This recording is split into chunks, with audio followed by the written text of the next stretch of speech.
హైదరాబాద్తో సమానంగా వరంగల్ను అభివృద్ధి చేస్తాం. హెరిటేజ్ సిటీగా తీర్చిదిద్దడానికి ప్రణాళిక రూపొందించాలన్న రేవంత్.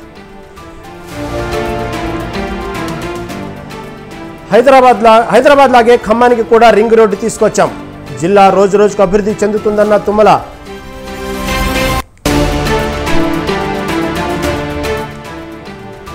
రేపు పోలవరానికి అంతర్జాతీయ నిపుణుల బృందం. ప్రాజెక్టు పురోగతి దిశగా కూటమి ప్రభుత్వం చర్యలు.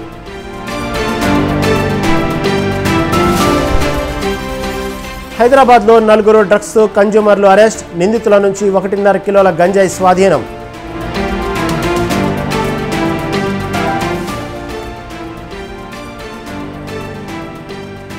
నీట్ పరీక్షపై ప్రధాని మోదీకి తమిళనాడు సీఎం స్టాలిన్ లేఖ. తమ రాష్ట్రానికి నీట్ నుంచి మినహాయింపు ఇవ్వాలని వెల్లడి.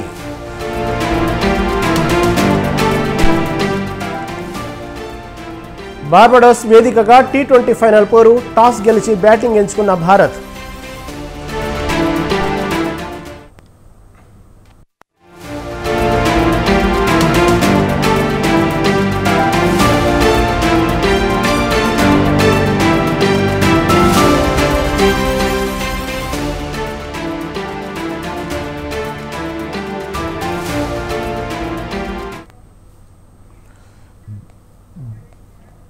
బ్రేకింగ్ న్యూస్ చూస్తున్నాం. T20 ప్రపంచ కప్ 2024 తుది అంకానికి చేరింది. భారత్ దక్షిణాఫ్రికా జట్ల మధ్య ఫైనల్ మ్యాచ్ జరగనుంది. టాస్ గెలిచిన భారత్ బ్యాటింగ్ ఎంచుకుంది. ఇప్పటి వరకు 8 T20 ప్రపంచ కప్ ఫైనల్స్లో 7 సార్లు టాస్ గెలిచిన జట్టే కప్ను సొంతం చేసుకుంది. ఈ మ్యాచ్లో భారత్ టాస్ గెలిచి బ్యాటింగ్ ఎంచుకుంది. ఈ ఆనవాయితీ అలాగే కొనసాగి టీమిండియా కప్పు కొట్టాలని అభిమానులు ఆశిస్తున్నారు. కాసేపట్లో మ్యాచ్ ప్రారంభం కానుంది.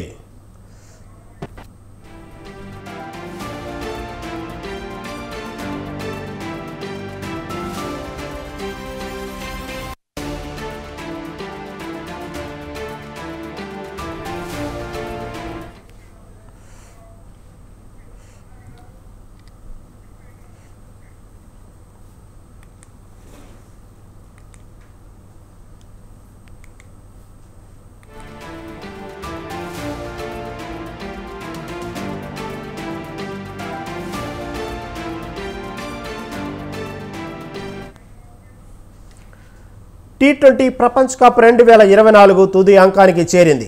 భారత్ దక్షిణాఫ్రికా జట్ల మధ్య ఫైనల్ మ్యాచ్ జరుగుతుంది. టాస్ గెలిచిన భారత్ బ్యాటింగ్ ఎంచుకుంది. ఇప్పటి వరకు 8 T20 ప్రపంచ కప్ ఫైనల్స్లో 7 సార్లు టాస్ గెలిచిన జట్టే కప్ను సొంతం చేసుకుంది. ఈ మ్యాచ్లో భారత్ టాస్ గెలిచి బ్యాటింగ్ ఎంచుకుంది. ఈ ఆనవాయితీ అలాగే కొనసాగి టీమిండియా కప్పు కొట్టాలని అభిమానులు ఆశిస్తున్నారు.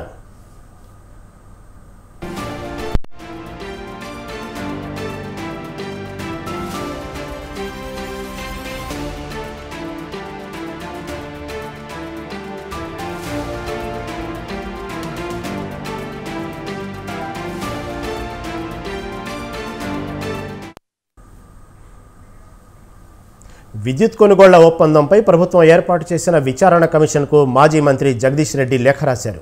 ఛత్తీస్గఢ్ నుండి 3.90 పైసలకు విద్యుత్ కొన్నామని తెలిపారు.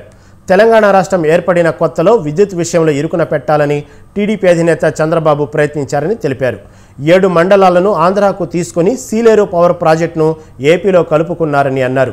పీజీసీఎల్లో వాటా ఉండాలంటే ఏదో ఒక సంస్థతో విద్యుత్ ఒప్పందం ఉండాలని తెలిపారు.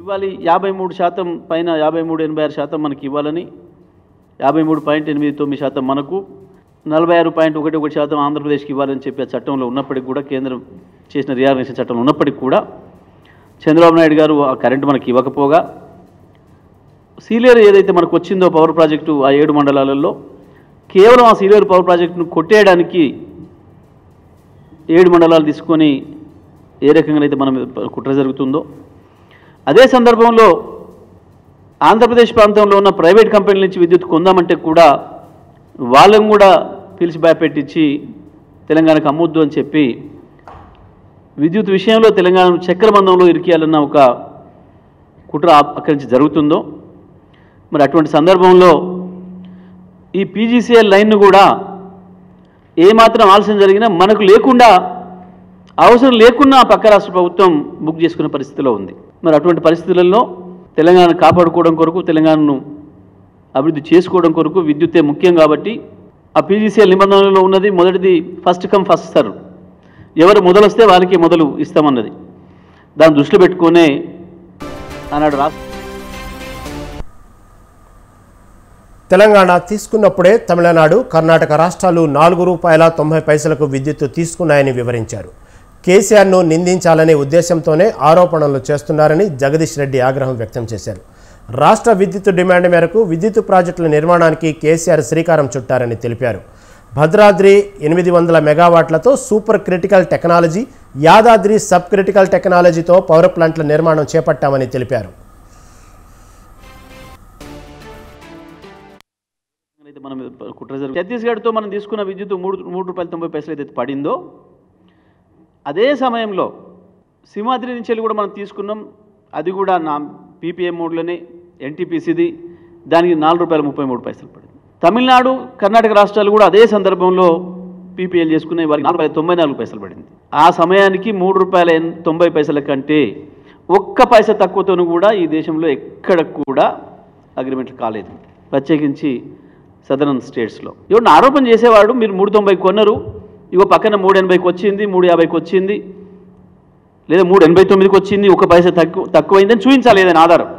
ఊరికైనా కేసీఆర్ గారి పైన బురద చల్దామని, ఇది కేవలం తెలంగాణ అభివృద్ధిని ఓర్వలేని వాళ్ళు చేసిన కుట్రలో భాగం తప్ప ఇంకోటి కాదు. ఛత్తీస్గఢ్తో మనం తీసుకున్న విద్యుత్ ₹3.90 ఏదైతే పడిందో అదే సమయంలో సింహాద్రి నుంచి వెళ్ళి కూడా మనం తీసుకున్నాం. అది కూడా నా పీపీఎం మోడ్లోనే ఎన్టీపీసీది, దానికి ₹4.33 పడింది. తమిళనాడు, కర్ణాటక రాష్ట్రాలు కూడా అదే సందర్భంలో పీపీఎల్ చేసుకునే వారికి ₹4.94 పడింది. ఆ సమయానికి ₹3.90 కంటే ఒక్క పైసా తక్కువతోనూ కూడా ఈ దేశంలో ఎక్కడ కూడా అగ్రిమెంట్లు కాలేదు, ప్రత్యేకించి సదరన్ స్టేట్స్లో. ఎవరిని ఆరోపణ చేసేవాడు మీరు 3.90 కొన్నారు, ఇగో పక్కన 3.80కి వచ్చింది, 3.50కి వచ్చింది, లేదా 3.89కి వచ్చింది, ఒక పైసా తక్కువైందని చూపించాలి ఏదైనా ఆధారం. ఊరికైనా కేసీఆర్ గారి పైన బురద చల్దామని, ఇది కేవలం తెలంగాణ అభివృద్ధిని ఓర్వలేని వాళ్ళు చేసిన కుట్రలో భాగం తప్ప ఇంకోటి కాదు. ఛత్తీస్గఢ్తో మనం తీసుకున్న విద్యుత్ ₹3.90 అన్ని అనుకూలంగా ఉన్న తర్వాతనే దామచర్లలో యాదాద్రి పవర్ ప్లాంట్ నిర్మాణం చేపట్టామన్నారు జగదీష్ రెడ్డి. బొగ్గు కేటాయింపు కేంద్ర ప్రభుత్వం చేతుల్లో ఉందని తెలిపారు. ప్రతి పవర్ ప్లాంటు 10% విదేశీ బొగ్గును వాడాలని కేంద్ర ప్రభుత్వం రూల్ పెట్టిందని అన్నారు. సింగరేణి బొగ్గు ఉండటం వల్ల తెలంగాణ రాష్ట్ర ప్రభుత్వంగా తాము ఒప్పుకోలేదని అన్నారు. మేము కొత్తగూడెం థర్మల్ పవర్ ప్లాంట్ నిర్మాణాన్ని తక్కువ రేటుకి ఇస్తే ఏపీ ప్రభుత్వం ఎక్కువ రేటుకి ఇచ్చిందని తెలిపారు.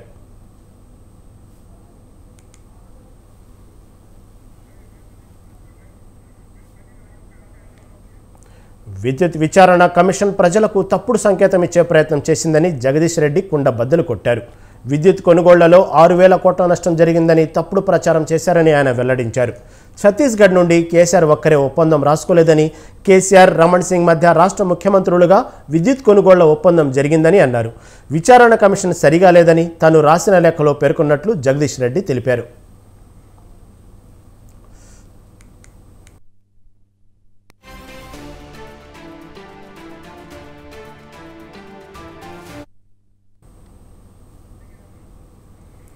ఒక్కో కుటుంబానికి గరిష్టంగా 2 లక్షల వరకు రుణమాఫీ. అలాగని బంగారం తాకట్టు రుణాల మాఫీ పరిధిలోకి రావు. ఒక్క మాటలో పంట రుణాల మాఫీకి కొన్ని ప్రధానమైన నిబంధనలు ఉన్నాయంటూ తేల్చి చెప్పారు తెలంగాణ సీఎం రేవంత్ రెడ్డి. అయితే ఇందుకు సంబంధించిన మార్గదర్శకాలు అతి త్వరలోనే విడుదల కానున్నాయని చెప్పారు.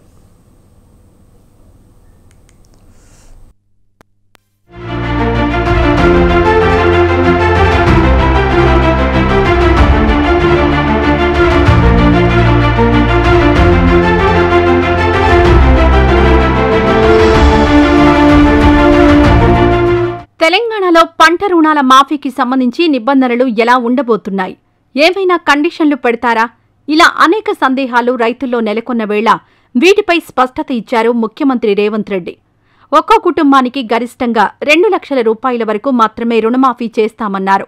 అయితే బంగారం తాకట్టు రుణాలు దీని పరిధిలోకి రావని ఢిల్లీ వేదికగా స్పష్టం చేశారు సీఎం. మా మంత్రివర్గం మొత్తం ఇక్కడ ఉండి సంబంధిత శాఖ కేంద్ర మంత్రులను కలిసి రాజకీయాలు ఎన్నికలు అయిపోయినాయి, ఇప్పుడు అభివృద్ధి ధ్యేయంగా ఈరోజు ప్రతి శాఖకు సంబంధించిన మంత్రులు ఇక్కడ వచ్చి కూర్చొని కేంద్రంలో బీజేపీ వాళ్ళు కూడా మంత్రుల అపాయింట్మెంట్స్ తీసుకోలే, మేము వచ్చి అపాయింట్మెంట్స్ తీసుకొని మేము కార్యాచరణను మొత్తం తీసుకొని ముందుకు వెళ్తున్నాము. కాబట్టి ఎన్నికలు ముగిసిపోయినాయి. రాష్ట్రం యొక్క అభివృద్ధి, రాష్ట్రంలో మేము ఇచ్చిన 6 గ్యారంటీల సంక్షేమ పథకాలను అమలు చేయడమే మా ధ్యేయము. వాటిని ముందుకు తీసుకెళ్లడానికి అందరి సహకారం తీసుకుంటాం, మీడియా మిత్రుల సహకారం కూడా తీసుకుంటాం. ఇప్పుడు 31,000 కోట్ల రూపాయలు దాదాపుగా ఏకకాలంలో రైతు రుణమాఫీ చేయడానికి మేము నిర్ణయం తీసుకున్నాము. ఇచ్చిన మాట ప్రకారం రాహుల్ గాంధీ గారు గ్యారంటీ ఇచ్చిందంటే 100% గ్యారంటీ అమలు జరుగుద్ది. ఆనాడు 2004లో సోనియా గాంధీ గారు కరీంనగర్లో తెలంగాణ ఇస్తానన్న గ్యారంటీ ఇచ్చింది. ఎన్ని ఒడిదుడుకులు ఎదుర్కొన్నా సోనియా గాంధీ గారు తెలంగాణ ఇచ్చిండ్రు. మే 6, 2022 రాహుల్ గాంధీ గారు రైతు రుణమాఫీ చేస్తానన్న గ్యారంటీ వరంగల్లో ఇచ్చిండు రైతు డిక్లరేషన్లో. ఈ గ్యారంటీలను అమలు చేయడానికి మేము అహర్నిశలు కష్టపడుతున్నాము. రాష్ట్ర స్థాయి బ్యాంకర్ల కమిటీ మార్గదర్శకాల ప్రకారం తీసుకున్న పంట రుణాలు మాత్రమే మాఫీ అవుతాయన్నారు ముఖ్యమంత్రి. పంట రుణమాఫీకి రేషన్ కార్డు ఆధారంగా కుటుంబ నిర్ధారణ చేస్తామన్న ఆయన పట్టాదారు పాస్ పుస్తకాల ఆధారంగా పంట రుణాలను లెక్కిస్తామని ప్రకటించారు. ఒక కుటుంబంలో 3-4 రుణాలు కలిపి ఎంత ఎక్కువ ఉన్నా గరిష్టంగా 2 లక్షల వరకే మాఫీ అవుతుందన్నారు. ఇలాంటి రుణాలు 6 నుంచి 7,000 కోట్ల మేర ఉండొచ్చని అంచనా వేస్తున్నట్లు వెల్లడించారు రేవంత్ రెడ్డి.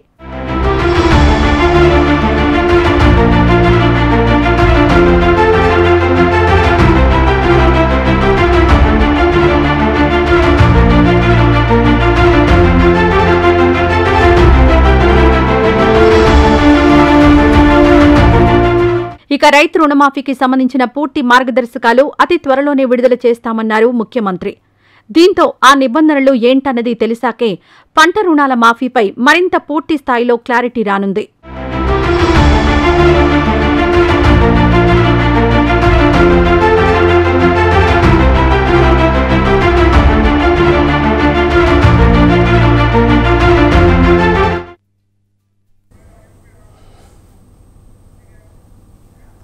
మతోన్మాదాన్ని రెచ్చగొట్టి మోడీ 3వసారి అధికారంలోకి వచ్చారని సిపిఐ నారాయణ విమర్శించారు.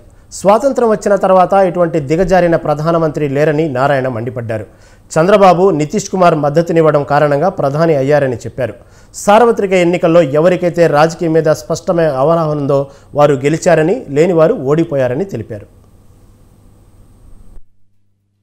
ఈసారి ఇండియా కూటమి, ఎన్డీఏ కూటమి మధ్య పెద్ద హోరాహోరీ రాజకీయ పోరాటం జరిగింది. ప్రధానమంత్రిగా ఉన్న మోడీ రాజ్యాంగ విలువలు మొత్తం తొంగలో దొక్కి కేవలం ఓడిపోతాను భయంతో మతోన్మాదాన్ని రెచ్చగొట్టాడు, ప్రాంతీయతత్వాన్ని రెచ్చగొట్టాడు, అబద్దాలను ప్రచారం చేశాడు.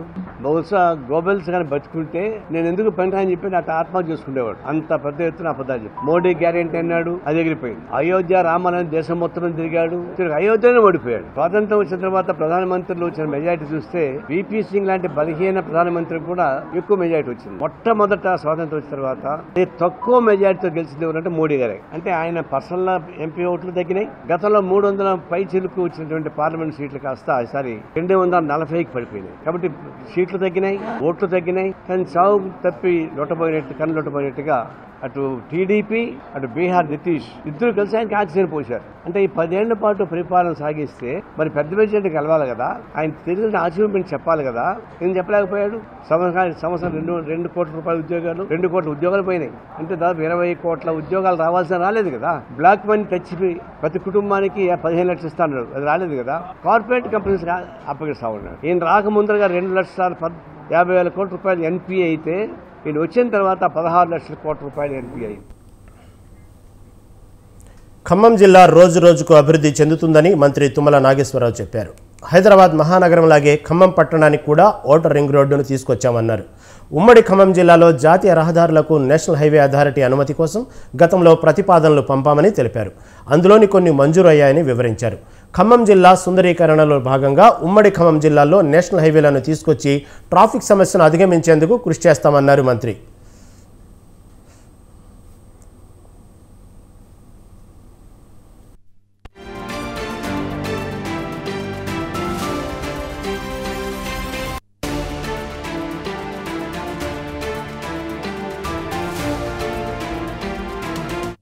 జాతీయ రహదారులకి సంబంధించి నేను R&B శాఖలో ఉన్నప్పుడు కొన్ని ప్రపోజల్స్ పంపించడం జరిగింది. కొన్ని శాంక్షన్ అయినాయి.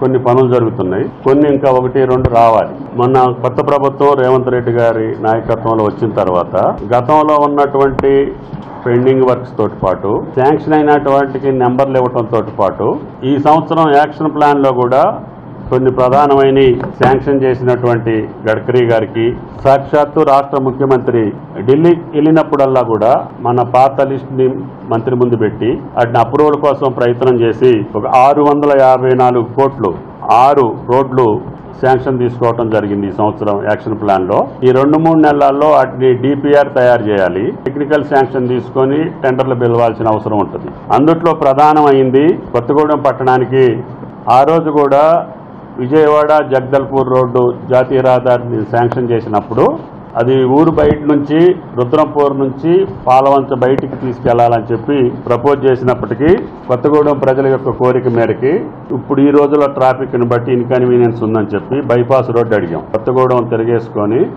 మళ్ళీ పాలవంచ అవతలకి వెళ్తుంది. అది మొత్తం 25 కిలోమీటర్లు రోడ్డు ప్రపోజ్ చేశాం. 450 కోట్లు 25 కిలోమీటర్లు. ఖమ్మం జిల్లాకు సంబంధించి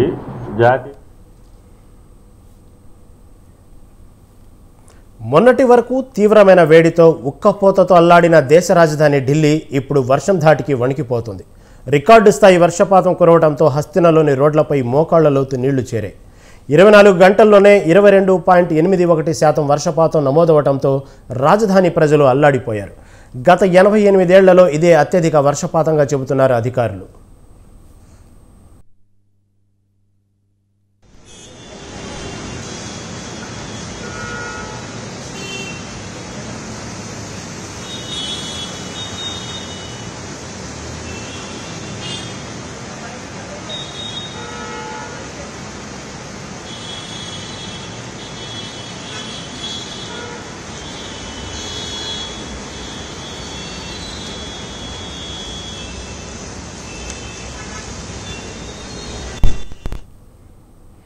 భారీ వర్షానికి ఇళ్లలోకి నీరు చేరింది. రోడ్లపైన వరద పోటెత్తింది. దీంతో విద్యుత్ సరఫరాకు తీవ్ర అంతరాయం ఏర్పడింది.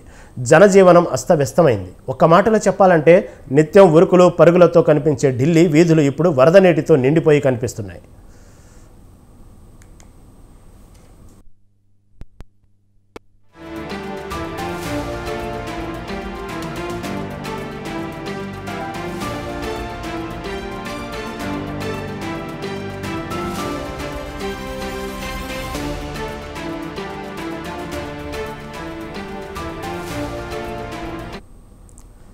సఫ్దర్జంగ్, అశోకా రోడ్, ఫిరోజ్ షా రోడ్, కన్నాట్ ప్లేస్లో రోడ్లు నీట మునిగిపోగా అండర్ పాస్లను మూసేశారు. నగరంలోని ఇందిరాగాంధీ అంతర్జాతీయ విమానాశ్రయం టెర్మినల్ 1కి చెందిన పైకప్పుల కొంత భాగం కుప్పకూలింది. దీంతో ఒకరు మృతి చెందగా పలువురు గాయపడ్డారు.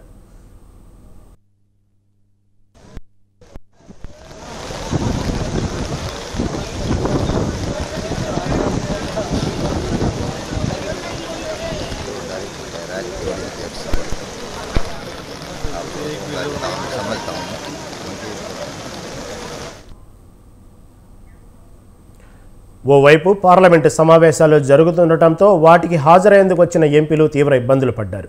లోథీ ఎస్టేట్లో ఉన్న ఎస్పీ ఎంపీ రామ్ గోపాల్ యాదవ్ను ఆయన సిబ్బంది ఎత్తుకొని తీసుకొచ్చి మరీ కారులో కూర్చోబెట్టాల్సిన పరిస్థితి తలెత్తింది.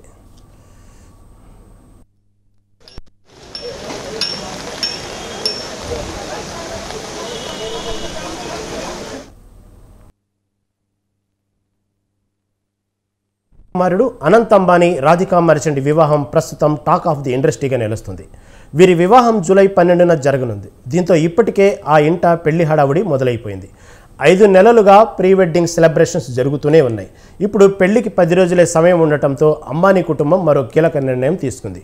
నిరుపేద ప్రజల కోసం సామూహిక వివాహాలను నిర్వహించనున్నట్లు ప్రకటించారు. అనంత్, రాధిక ప్రీ వెడ్డింగ్ వేడుకల్లో భాగంగా జూలై 2వ తేదీన సాయంత్రం 4:30 ఈ వేడుకలను నిర్వహించనున్నట్లు తెలిపింది. మహారాష్ట్రలోని పాల్వర్లో గల స్వామి వివేకానంద విద్యామందిర్లో ఈ కార్యక్రమాన్ని ఏర్పాటు చేసినట్లు ప్రకటించింది. ఈ వేడుకలకు సంబంధించిన ఓ కార్డు సోషల్ మీడియాలో వైరల్ అవుతుంది.